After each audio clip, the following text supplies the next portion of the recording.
Hello there, kia ora. Last week, I did a Substack piece on how far-right groups have infiltrated local ratepayer groups around the Motu to steer conversations and drive voters towards candidates sharing their extreme views. A lot of the time without mentioning their links to groups like Voices for Freedom, Groundswell, or pseudo-law sovereign citizen groups. You can check it out if you want to. It's linked in my bio if you really want to read. One of the people who took exception to letting people know about the far-right groups trying to steer voters in those elections is Matamata Piako District Councillor Caleb Ansell, a far-right local politician who is also the master of the millennial pause.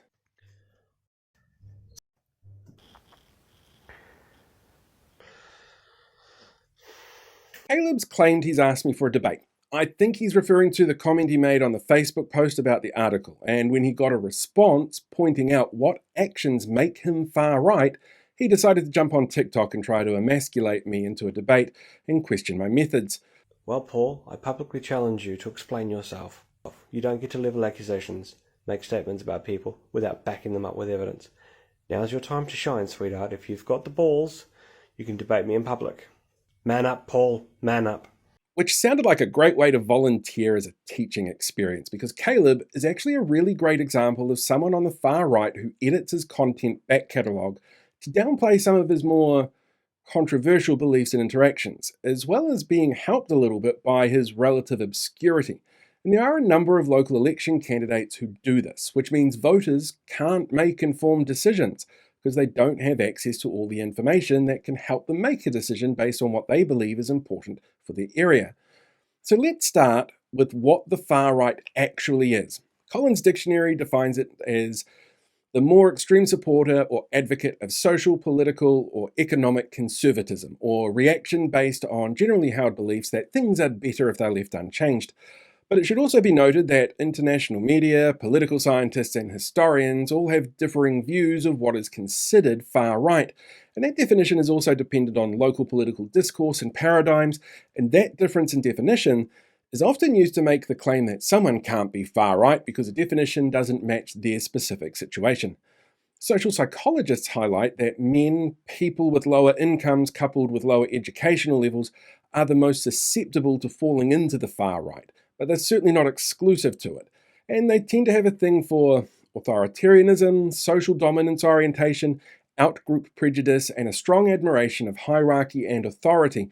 But like most people, have trouble identifying where on the political spectrum they really are because most of us use ourselves as a line of what rational and principled is, not extreme. So they tend to use terms like patriotic or realist instead, which means that we should probably be looking at the term in a New Zealand context. And the most definitive resource that we have on this outside media is actually the Royal Commission report into the Christchurch terror attack, which says the far right hold a general belief that people and the state are one and foreigners threaten community.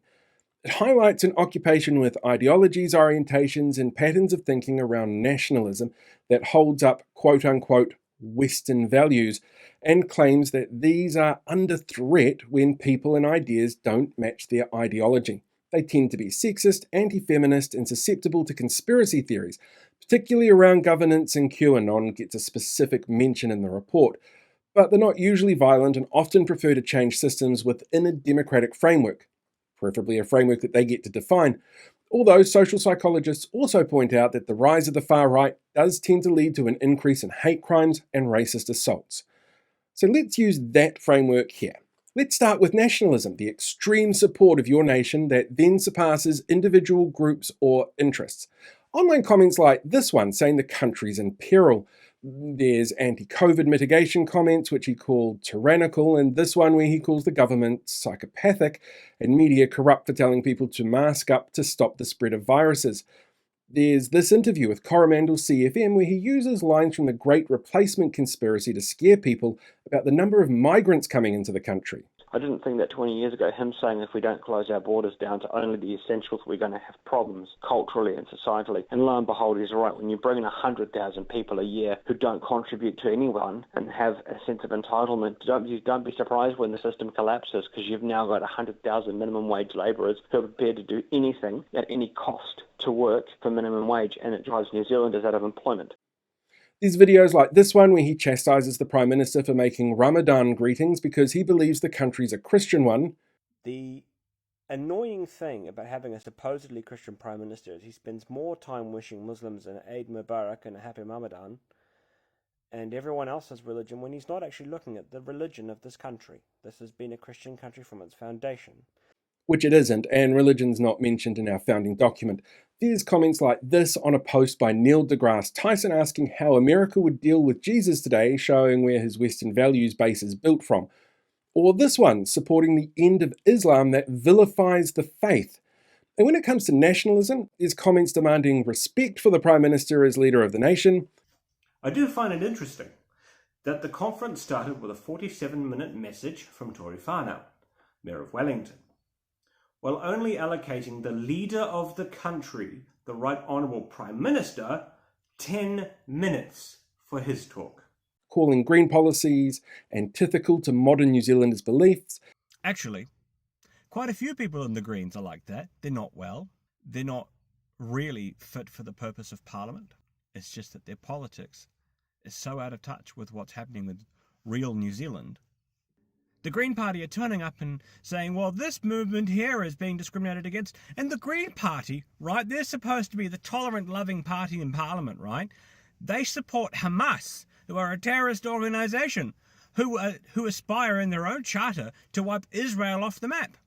For the party of tolerance, for the movement of tolerance, the left, particularly the Greens in this country, and one other political party that I will remain unnamed, but I'm sure you'll know who it is, if they're the tolerant side of Parliament, I don't want their tolerance. And there's comments like this from a misleading post from Winston Peters, the leader of the party that he ran for and is still a member of.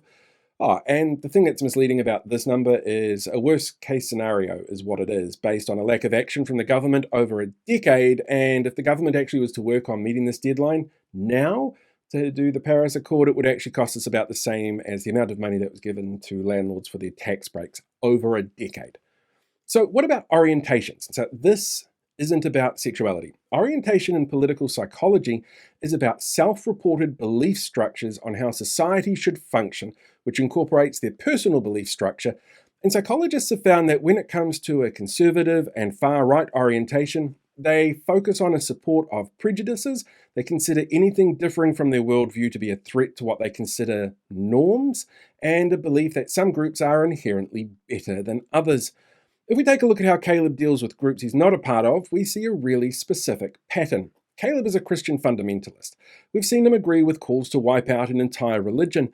He's called for the Archbishop of Canterbury to be defrocked for not supporting anti-gay churches in Uganda. He's made comments and videos criticising Benjamin Doyle based on the selective editing of data from a far right-wing Twitter user who organised the anti-trans inflection point event in Wellington, including using the term gay as a slur, and believes that there's only two genders, despite what doctors, biologists and psychologists say about the difference between gender and sex. He's followed groups like Anti-Feminism New Zealand, Kiwis for Donald Trump, Kiwi Patriots, the Taxpayers Union, So Sick of Helen Clark, and Make New Zealand Great Again. He even once tweeted QAnon dog whistles, according to reporter Charlie Mitchell, who's the 2025 Voyager Award winner for Feature Writer of the Year. But Ansell has publicly denounced his flirtation with the group because he says that they didn't answer his questions that he was curious about. Oh, and ideologies. Well, there's a lot of what we've just covered that fall into that. Far-right ideologies are actually really diverse. They can be fascist, neo-Nazi, even something called phalangist. They tend to focus on ideas of strong government when the government does what they agree with. White nationalism and a refusal to acknowledge the process of colonization and how that creates societal deficits for those that have been colonized and how those deficits remain unless there's an active work in place to fix them. They tend to incorporate chauvinism, xenophobia, and theocratic beliefs, which justify actions like criticizing abortion and a woman's right to choose, downplays challenges for Indigenous peoples and their contribution to society, and demands of a hierarchy based around religious belief structures. I want to do something that very few political voices have been willing to say. To the Christians in this country celebrating Easter, may you have a happy and joyous Easter. So, if we take a look at all of these elements as content, comments, and actions, they indicate someone who falls into the spectrum of a far-right political belief structure within a specific Aotearoa context. And while I don't agree with these ideologies, he is free to believe what he likes. But voters, well, they're entitled to know the beliefs of who they vote for so they can make informed decisions that they feel best suits their communities. And Caleb has long held habits of deleting content. Those comments about the Archbishop of Canterbury and the QAnon dog whistle, they were deleted before the last general election. His comments on COVID mitigation steps and even content around his time running as a candidate for ultra-Christian extremist party, the New Conservatives, have been removed, and he's been known to try and manipulate online commentary, deleting comments he finds don't match his views or challenge him, or misleading people, like the comment on my Facebook page where he claims elected members do in fact have to declare their personal and specific political philosophies, where a declaration of interest is about financial interests that may cause conflicts of interest in council business proceedings.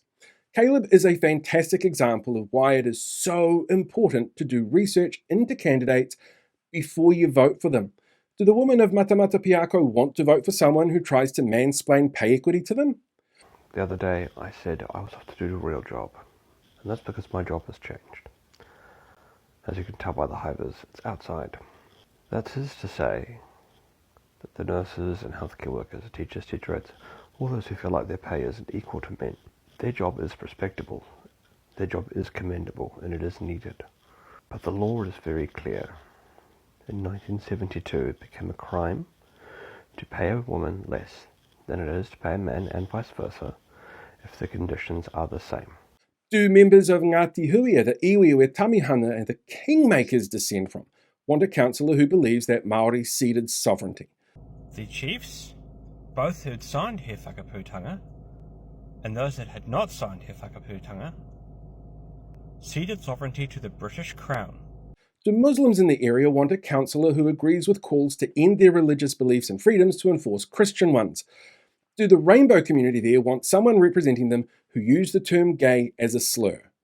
Because if you base your vote just on the little blurb written by a candidate to make a decision, then you never know who it is that you're really electing.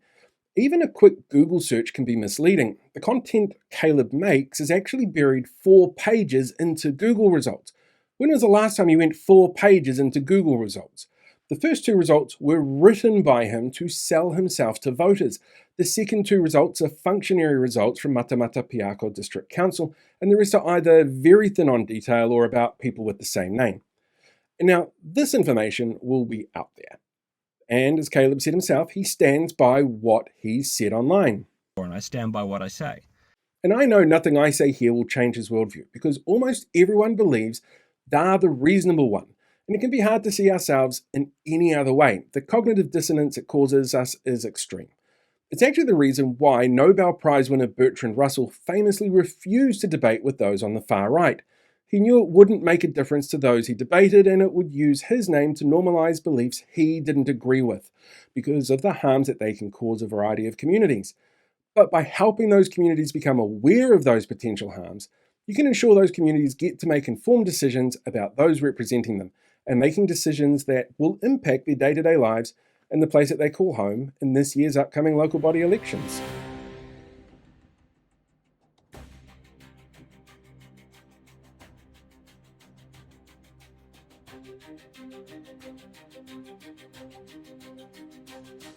Hey, thanks for checking out today's video. Make sure you like, share, subscribe so you get more updates as we go along and deal with these guys for the rest of the year.